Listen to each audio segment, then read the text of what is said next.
Something has been bothering me this week with, it kind of started with a question I got the other day on YouTube. And people have just been asking me questions about composing. And let me stress this.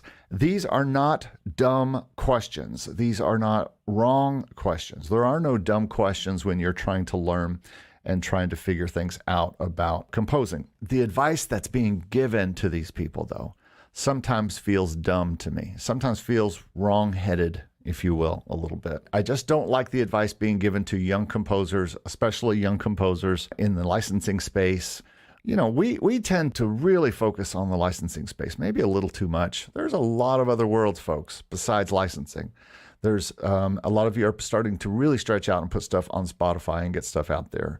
Some of us are really working to get our works up to places like Arrange Me and get those kind of compositions up. There are compositions that people are going to play live. Yes, people still play live new compositions, and there are lots of things that are being done by artists that need compositions that you can compose for. And this is a channel that is especially for composers just starting out. I just feel like the best thing that I can do, and I'm doing this at school, I literally teach beginners every day at the school that I work at.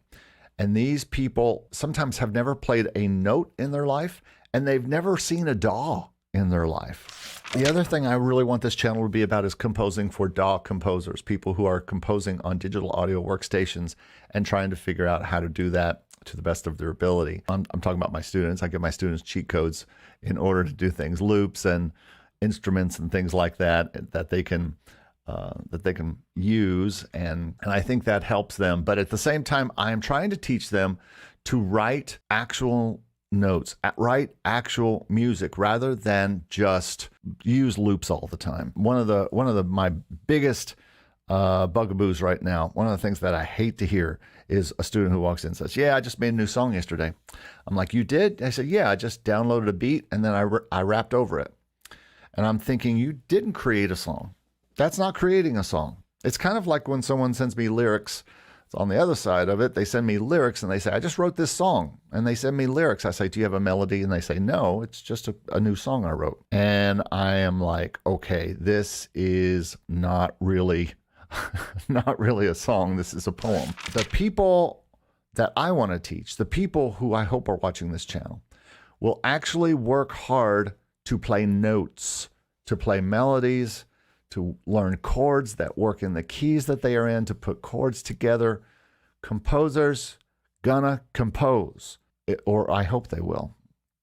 But lately I've been seeing some dumb quote unquote rules that people are telling me. I think we have to be very careful on our channels here to teach composers things that they can do just to get on stock music, or just to get on BeatStars, or just to get into sync licensing, or just to get stuff done fast so you can get more music out and just pile up music. Some of these things can end up putting, and I know this from my experience, they can end up putting composers in chains for years or decades before you can break out of that. I think I didn't truly really break out of a lot of chains that I was in as a composer until I did more schoolwork, more study, and of course my master's in composition, and had to be pushed by a professor to get out of the box that I was in, that I learned from creating music with MIDI. Let's start with one thing that I think is a big problem. And it's something we all start with, and it's something you are told and taught online to start with, and that is the 4-bar loop. This is a trap. It's a trap that if you aren't careful, you can be stuck in for a long time. I know I was. Yes, for students starting out, when I have them in class this week, literally this week, I am teaching students how to use Logic, what MIDI is, how to make compositions. We have to start today and tomorrow and finish a MIDI composition. And so a lot of them are going to be using loops and building things.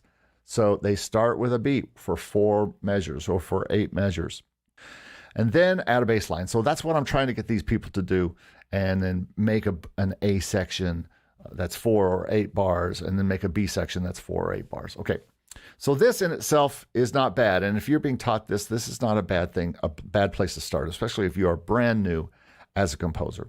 And again, even for certain types of stock music, this might be what libraries are looking for, repeating bars of music that just kind of continue.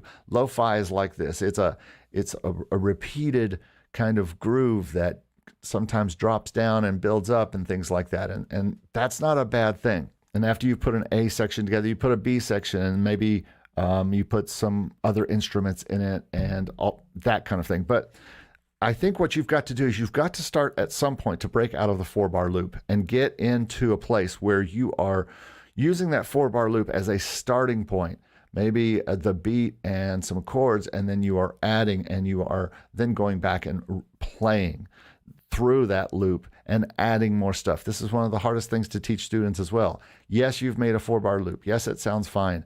But when you copy that A section to be another verse later, make sure that you're adding to that. So it's not the same thing. Our ears want to hear more than just the same thing repeated over and over, copy and pasted. We can tell we live in a lo-fi culture, so it's fine for it to be that, and we don't care. But you as a composer, you need to do better. It's similar to like bringing in a loop, like a loop of a drum loop. And let's say it's a loop from Logic, and you bring it in, and it's some loop anybody could just pull over.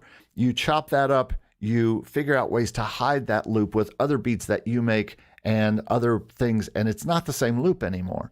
And I think a 4-bar loop of anything you make, every time you have that 4-bar loop happening, something else needs to be in it. It needs to be growing. It needs to be changing. It needs to be maturing, if you will, from throughout the song. And sometimes I think that has to do with live playing all the way through a song. Now, listen, I composed this way for a long time. I started my composing and my arranging and my MIDI work working with sequencers with an Ensoniq ESQ1. That was a beautiful keyboard. It was the first keyboard I had with what we called a sequencer in it. I don't even know if people use the word sequencer anymore, but sequencing is basically what you are doing in a DAW with MIDI. You're sequencing the notes, you're sequencing the sections. I think if I'm remembering right, it had 8 or 16 sequences that you could program for 4 or 8 or 16 bars, and then you could hook them together. So I'd make an intro sequence, I'd make a verse loop, I'd make a chorus loop, I'd make a bridge loop, and then I could go back and forth and string the song together in the order I wanted to. It would sound very fine. V-fine, you might say. Eventually, the problem with something like that is it starts to sound repetitive. It starts to be robotic, and it starts to be very hard to kind of get any emotion out of.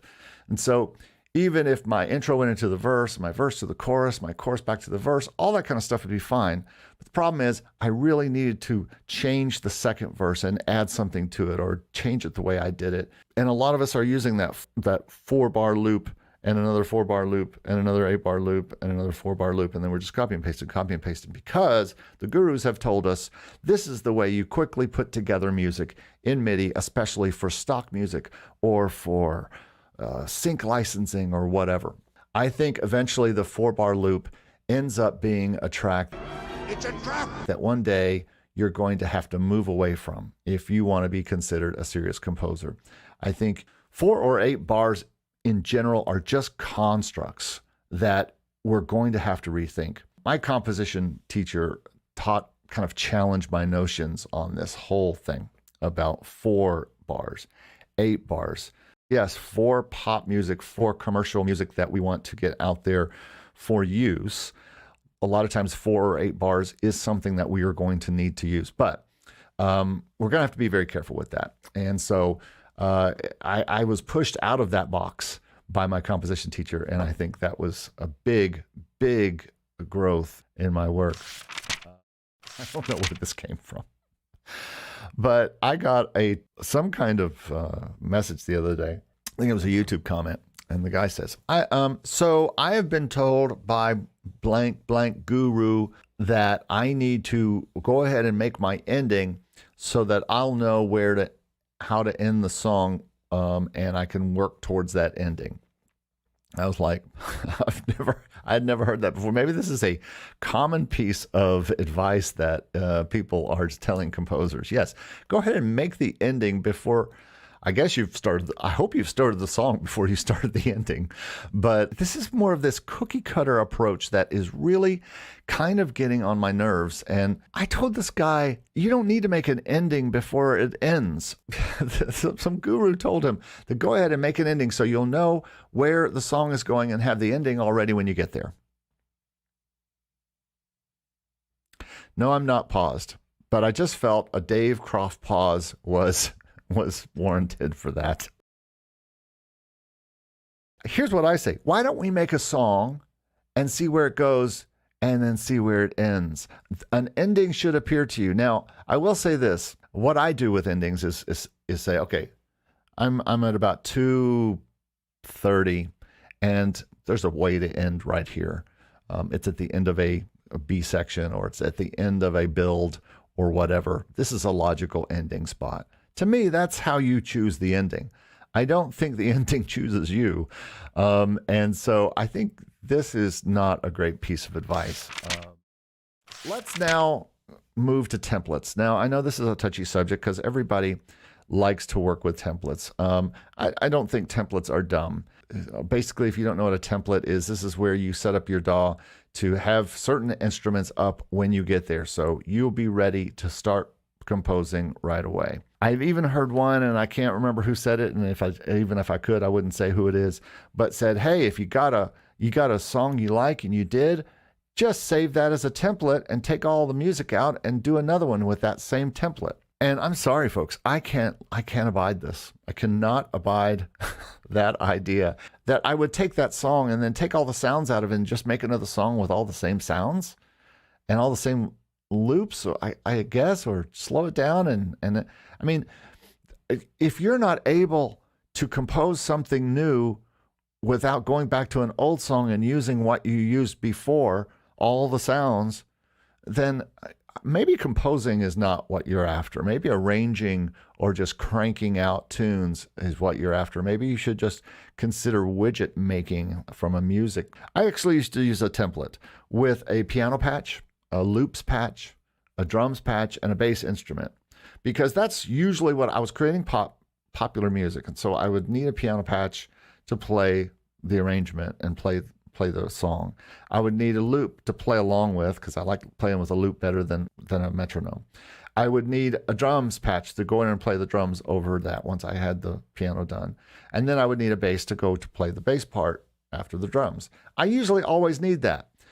But what I found out was, after a few years, I realized that almost everything I did had a similar sound to it. Everything had a similar drum sound, a similar bass sound, it had a similar sound. It had those loops in it. It had the drums. This is for non-orchestral people. I just want to make sure that you know that. If you have an orchestral template where you've listed the entire orchestra in a template because you have to do orchestrating of things, I'm not going to be mad at you. That is something that is pretty much every time you use an orchestra, you're going to use similar orchestral things. So I don't know if you're using templates. I have stopped. Here's my template right now. My template is one software instrument, blank, one audio track, blank, one large reverb and one small reverb, kind of already set up in sends, and a master with a limiter on it. That's my template. But there's no sounds loaded in. I want to start with a blank canvas, and a blank canvas may scare you. So if you use templates, let me know here in the chat or in the comments below. I'd love to know if you think I'm totally off and I am whack, as the kids like to say today. All right. I want to talk about the theory or the thought that it doesn't really matter what you write. I have a feeling sometimes that gurus or people out there are saying, as long as you are giving the customer what they want and writing to a brief, writing for stock music and writing corporate music, just crank it out. It doesn't matter. And this is especially goes for the licensing space. I can't think of any other space that you would think about just cranking out music. You don't just crank out any old thing to put on Spotify. You don't just crank out any old thing to premiere at an event in front of people. You don't just crank out anything to win a Grammy. You are carefully composing. And I think this whole, it doesn't matter what you write, just a job, just a client, just a brief, just crank out something. Doesn't matter if you like it. Can you imagine? I hope that those of you watching are about more with your compositions than just licensing. Licensing is a fun thing to talk about. Licensing is a neat, cool thing that we can do with our music, but there's more to being a composer than just licensing. This will be one of the tenets of this channel. On my other channel, it's one of my tenets of Make Music Income is about you need to be making music income from many sources, not just one thing. But on this channel, one of the tenets of this channel will be you need to be more of a composer than just a licensing composer. There's nothing wrong with licensing. I'm fully involved, fully engaged in licensing, both sync and stock. Not stock on purpose, but just stock because it exists and it's a side hustle. But you need to be thinking as a composer with everything. You need to love everything you're composing. Hello, composers. You really need to be doing those kinds of things. But the advice to just produce music and for production music and for sync licensing and stock grooves is just crank it out. Just crank it out. It's music nobody cares about. It's music in the background. Just crank it out and move on. Now, hey, nobody loves a portfolio or a large catalog more than me. I'm talking to a lot of people right now who I'm trying to do video work for me, maybe some arranging work or different things for me. And I'm asking them, let me see what you've done. Let me see your portfolio. I think a portfolio is hugely important. So yes, we need to have a large catalog. And I think that's very important. And I am really focused on a large catalog.